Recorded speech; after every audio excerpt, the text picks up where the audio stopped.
For question 10, we need to determine whether the point 2, -6 is a solution to the system of linear inequalities.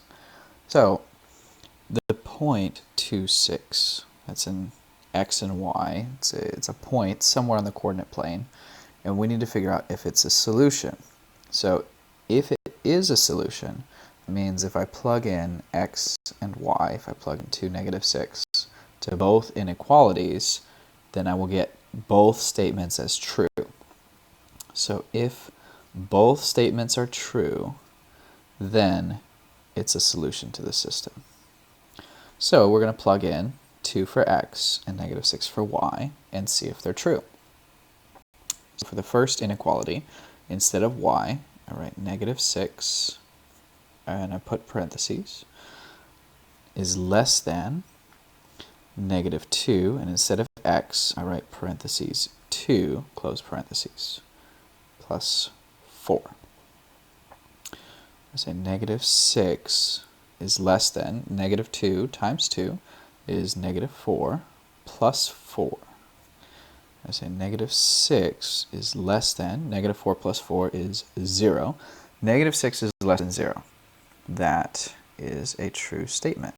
Okay, so far so good. Now we plug it into the second inequality.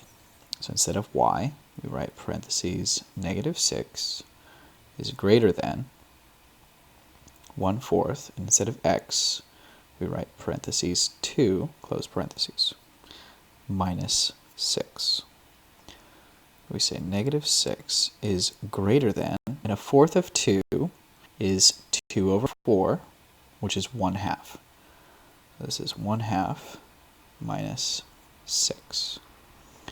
We say -6 and 1/2 minus 6 is -5.5.